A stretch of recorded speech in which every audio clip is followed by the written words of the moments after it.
Hello bachcho, let's read the question. A point mass of 0.5 kg is moving along x-axis as x equals t square plus 2t, where x is in meters and t is in second. Find the work done in joule by all the forces acting on the body during the time interval 0 to 2 seconds. Now to answer this question, first we will discuss here the key concept, and here the key concept will be work energy theorem. तो work energy theorem हमारे पास ये बताती है कि किसी भी system पे जितना भी काइनेटिक एनर्जी का चेंज होता है, तो जो काइनेटिक एनर्जी का डिफरेंस हम यहाँ पे देखते हैं, that is equal to the work done on that particular system by all the forces. तो हम यहाँ पे जो वर्क है, ये जितने भी फोर्सेस इस पे काम करते हैं उन सब के थ्रू ये वर्क को हम कैलकुलेट कर लेते हैं. सो यहाँ पे अगर हम बात करें क्वेश्चन के अकॉर्डिंग, तो हमारे पास जो पोजीशन गिवन है it is T square plus 2 into T के बराबर है. मास 0.5 kg के बराबर गिवन है. हमें यहाँ पे जितने भी फोर्सेस काम कर रहे हैं उनके थ्रू वर्क डन की वैल्यू निकालनी है, which will be the difference of the kinetic energy, जिसको हम यहाँ पे इस तरीके से रिप्रेजेंट कर सकते हैं.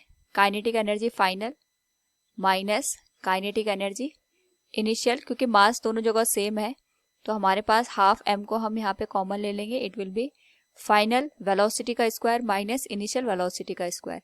इस पर्टिकुलर केस में हमारे पास जो डिस्प्लेसमेंट गिवन है, पहले हम इसके थ्रू यहाँ पे जो वेलोसिटी है for the time interval 0 to 2 second उसको फाइंड आउट करेंगे. तो इसके लिए हम इस इक्वेशन को डिफरेंशिएट कर देंगे. That will be given as dx divided by dt, और ये आ जाएगा हमारे पास यहाँ पे 2 इंटू टी प्लस 2 के बराबर.